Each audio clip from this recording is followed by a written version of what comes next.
प्रकाश पाई OPSC बा ओडिशा प्रशासनिक सेवा क्षेत्र परीक्षा फल रिजल्ट बाहरिया परे बेस खुशी अच्छा परीक्षा उत्तीर्ण होता परीक्षार्थी एवं परिवार वर्ग मु बर्तमान अच्छी कटपाड़ सहर केन्दुगुड़ा ठारे जे कि बर्तमान ओडिशा रे 19 नंबर रैंक आनी जे कि नवीन कुमार गुप्ता तो सीधा सब प्रतिज्ञा नवा प्रथमते आपन को ओपीएससी रे 19 नंबर रैंक ओडिशा रे उत्तीर्ण होइछन्ती आपन प्रथम कांग्रेचुलेशन ता सहित आपन केते परिश्रम करथले आ केमती कोन संघर्ष रो दिन था परिश्रम सर्वप्रथम मु तो धन्यवाद देना चाहूँगी आपन मीडिया को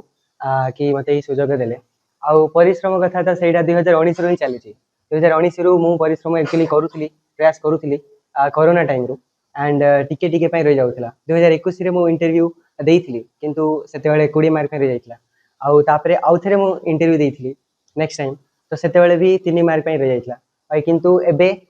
जो एबे ओपीएससी रो 2024 रे जो ऑल ओडिशा रैंक 19 रही फल तार पछरे एक्चुअली मोर तो हार्डवर्क तो अच्छी ता सहित एक्चुअली मो गुरुदेव श्री जगेश्वर पंडित दास आउ प्रभु जगन्नाथ कृपा आउ आमर स्पेशली फैमिली रे जिते भी अच्छा स्पेशली आमर भाई आमर माँ बाबा भाउज समस्त जो सहयोग समस्त जो सपोर्ट अच्छी एत वर्ष धरी तांके जो मते सुजोग देले मु पढ़ी पाली ताले सेटा संभव बिल्कुल ही न था आउ समस्त जो विश्वास थिला से विश्वास लगी आज मु उत्तीर्ण हेची तेणु करी मु समस्त को धन्यवाद एक्चुअली दउछि दिन को केते घंटा कोन परिश्रम करथले आ केते वर्ष ला संघर्ष करथले एटा संघर्ष तो 7 वर्ष हे गेलानी आउ परीक्षा स्पेशली जेतबेले थाए सेतबेले बेले बेले हमें सेवाटा भी हमको टिके सैक्रिफाइस करिया को पड़े तो बेले बेले 12 घंटा रु नेकी 16 घंटा भी पढ़िया को पड़ुथला बाकी इनती नॉर्मली जदी एवरेज देखिबे तो प्रतिदिन 10 रु 12 घंटा हमको पढ़िया को पड़ुथला प्रिपरेशन कोन सब करथले प्रिपरेशन जहाँ भी हमरो स्पेशली यूपीएससी रो यूनियन पब्लिक सर्विस कमिशन तार सिलेबस आउ OPSC Odisha Public Service Commission रो सिलेबस को नहीं कि ही ताकू पढ़ा पढ़ी एक्चुअली चली थिला सेठी इंटरनेट रो भी तार बेनिफिट सेटा मु नहीं थिली बिकॉज कोविड परे सेटा बहुत प्रचलित माने थिला तो ता सहित बही स्टैंडर्ड बुक्स वगैरह भी पढ़िया को पड़िला आउ मेन सारो आंसर राइटिंग भी करिया को पड़िला तो बहुत गुड़ाई सब जिनस स्पेशली बही ता सहित इंटरनेट रो व्यवहार करी आज जहाँ सक्सेस डेफिनेटली इडा हमर जो स्पेशली गुरु आउ हमर मां जो संस्कार थिला से संस्कार मते जो देइची कि सबले जदी जो भी जिनस करूछ तारे पूरा कंसिस्टेंटली पूरा विथ फिल्म डिटरमिनेशन जो कहते से डिटरमिनेशन को नहीं कि एक्चुअली करिया कथा तो सही जिनस थिला वाली दृढ़तार सहित मु चली थिली आउ से समस्त आशीर्वाद आगो लक्ष्य कोन अछि कोन करबे समाज पई जहाँ भी सरकार तरफ रु किछि जे कोनोसी भी सर्विसटा मिलिबो तो मु चेष्टा करिवि कि केमती समाज रे जेमती किछि भी सेवा करि परिबि जो भी मते जो भी रोलटा मिलिबो जो भी पोस्ट मिलिबो मु मोर 100% ट्राई करिवि कि मु लोक मानकर सेवा केमती करिवि आउ लोक मानकर कल्याण केमती हेबो किछि गुडे मो निजर लाइफ को कंट्रीब्यूट करबी समाज रे कल्याण पई तो सही जिंस मु एक्चुअली कोन भाबे कि प्रति मनीष जेतेले जन्म हुवंती सानकर ऊपर किछि ना किछि ऋण थाए से परिवार रो हो किंबा परिवार तो थाए ता सहित तार प्रकृति रो ता सहित सोसाइटी रो समस्त ऋण को एक्चुअली हमको सेटा को से जो कहते डेप्ट को पूरा करिया को पड़ी थाए तो सही सुजोगटा जदी मिलुची तो डेफिनेटली मु सोसाइटी रो कल्याण पई मु निजे प्रयासी हेबी आ मु चाहूची आपण समस्त आशीर्वाद करंतु कि मते सेमती शक्ति भगवान दियंतु कि मु समस्त सेवा करि परिबी आ किछि करि परिबी आ जीवन को सफल करि नवीन को बापा मध्ये अछन तान प्रति अनव से केते खुशी अछंती तो क्या बोलेंगे आपका लड़के ओडिशा में 19 नंबर रैंक लेके पास हुआ है मुझे बहुत खुशी मिला बहुत अच्छा लगा मेरे को कि मैं फ्री करके अपने लड़के को पढ़ाया लिखाया और आज यहाँ तक पहुँचे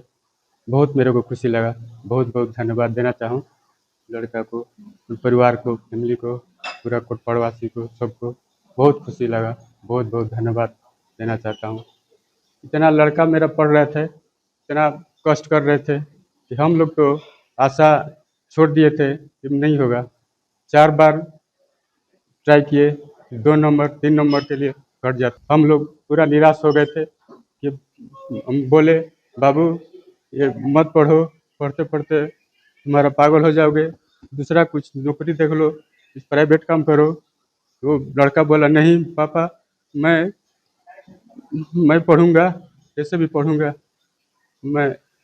बोला ठीक है हम लोग तो रो रहे थे उनका पढ़ाई देख करके रो रहे थे कैसे बाबू पढ़ रहा है इतना हम लोग को आंसू आ रहा था बोला कि नहीं पापा हम पढ़ेंगे और आज यहाँ तक पहुँचा। इतने दिन से स्ट्रगल कर रहे थे, बहुत मुश्किल से पढ़ाई कर रहे थे, और आज आपको खुशी के आंसू है, तो आप कैसे हर दिन टेंशन में रहते थे बाबू पढ़ाई कर रहा है, आज खुशी का आंसू है, और कैसा फीलिंग्स लग रहा है? बहुत बहुत फीलिंग बहुत अच्छा लग रहा है, बहुत मुझे खुशी हुआ, बहुत अच्छा लगा। एक्चुअली କାହାକୁ ମିଶା କହିବେ ସେ ବ୍ୟକ୍ତ କରିପାରିବନି ଆମର ପରିସ୍ଥିତି ମିଶା ସେମିତି ହେଇଛି। ଦ୍ୱିତୀୟ କଥା ଆମର ଯୋଉ ମୁଁ ପିଲାମାନଙ୍କୁ ଯୋଉ ଗୋଟେ ଇନଫର୍ମେସନ ବା ତାଙ୍କୁ ଗୋଟେ ଜିନିଷ କହିବାକୁ ଚାହୁଁଛି, ଯେହି ବି ଯଦି ତମେ କୋଉ ଜିନିଷରେ ବି କୋଉ କ୍ଷେତ୍ରରେ ବି ଯଦି ତମେ ତାକୁ ପ୍ରାକ୍ଟିସ କରୁଛ ବା ସେ ଜିନିଷକୁ ହାସିଲ କରିବାକୁ ଚେଷ୍ଟା କରୁଛ, କରିଚାଲ, ନିଶ୍ଚୟ ଦିନେ ନା ଦିନେ ତମେ ସଫଳ ପ୍ରାପ୍ତି ହେବ। ମୋର ଭାଇ ବି 7 ବର୍ଷ ଧରି ସେ ଜିନିଷଟାକୁ କଣ୍ଟିନ୍ୟୁସ୍ କରି ଚାଲିଲା, ନାଇଁ ସେ ହୋପ ହାରିଲାନି, ନାଇଁ ଏଥର ନହେଲେ ନେକ୍ସଟ ଟାଇମ୍, ନାଇଁ ଏଥର ନହେଲେ ନେକ୍ସଟ ଟାଇମ୍, ସେ କରି ଚାଲିଲା। ଆଉ ଆଜିକୁ ଦେଖନ୍ତୁ ଓଡ଼ିଶାର ଅଲ୍ ଓଡ଼ିଶା ର୍ୟାଙ୍କରେ ନମ୍ବର 19ରେ ମୋର ଭାଇ ସ୍ଥାନ ଗ୍ରହଣ କରିଛି। ଆଉ ତାର ପ୍ରତି ଯୋଉ ସେ ତାର କର୍ତ୍ତବ୍ୟ କରୁଥିଲା, ଯେତିକି କଷ୍ଟ ପଡୁଥିଲା, ଭଗବାନ ତାକୁ ସେତିକି ଫଳ ଦେଇଛନ୍ତି। ଆଉ ଆଇଁରେ ସବୁଠୁ ବଡ଼ ଜିନିଷ ହେଉଛି ତାଙ୍କର ଗୁରୁଦେବଙ୍କର ଆଶୀର୍ବାଦ, ଏଚ୍ ଜି ଯୋଗେଶ୍ୱର ପଣ୍ଡିତ ଦାସ କୋଟପାଡ଼, ଆମର ବାସୀଙ୍କର ଆଶୀର୍ବାଦ, ଆମର ଜଗନ୍ନାଥ, ଆମର ଠାକୁରାଣୀ ମା ମାଉଲି ମାଙ୍କର ସମସ୍ତଙ୍କର ଆଶୀର୍ବାଦ। ସଫଳତା ପରେ କେତେ ଖୁସି ଅଛନ୍ତି, ଆଉ ପରିବାର କେତେ ବହୁତ ସବୁ କାଲି- ଶୁଭେଚ୍ଛାର ସୁଅ ମଧ୍ୟ ଛୁଟୁଛି। କାଲିଠୁ ଆମେ ଯେତେବେଳେ ରିଜଲ୍ଟ ଶୁଣି ନନ୍ଦଲାଲ ନବୀନ ଡେଇଁ ପଡ଼ିଲା, ମାନେ ଏତେ ଏତେ ଖୁସି ଥିଲା ଯେ ଏତେ ତାର ଫଳଟା ପ୍ରାପ୍ତି ହେଲା, ଏତେ ଖୁସି ସେଟାକୁ ବ୍ୟକ୍ତ କରିହେବନି ଏମିତି କଥା ଦ୍ୱାରା। ଦ୍ୱିତୀୟ କଥା ଆମର ମା ବାପା ଯିଏ ଅଛନ୍ତି କାଲିଠୁ ଖାଲି କାନ୍ଦୁଛନ୍ତି ଯେ ଏ ପିଲାଟା ଗୋଟେ ଭଲ ର୍ୟାଙ୍କ ରଖିଲା। ତାଙ୍କର ଯୋଉ କଷ୍ଟ, ଏତିକି ଯୋଉ 30-40 ବର୍ଷର ଯୋଉ କଷ୍ଟଟା ଆଜି ସଫଳ ପ୍ରାପ୍ତି ହେଲା, ତାଙ୍କୁ ବହୁତ ଖୁସି ଅଛନ୍ତି। ମୁଁ ବି ବହୁତ ଖୁସି ଅଛି, ମୋର ପୁରା ଫ୍ୟାମିଲି ସବୁ ଖୁସି ଅଛନ୍ତି। ପ୍ରତିକ୍ରିୟା ନେଉଥିଲୁ ନବୀନଙ୍କ ଏବଂ ତାଙ୍କ ପରିବାର କିଭଳି ଭାବରେ ପ୍ରତିକ୍ରିୟା ରଖୁଥିଲେ, ଏବଂ ବାପାଙ୍କ ଆଖିରେ ଖୁସିର ଲୁହ ମଧ୍ୟ ଥିଲା। ଦୀର୍ଘ 7 ବର୍ଷର ସଂଘର୍ଷ ପରେ ପୁଅର ସଫଳତା ଦେଖିଛନ୍ତି। ଆଉ ଆମେ ଆଶା ରଖିବୁ ସେ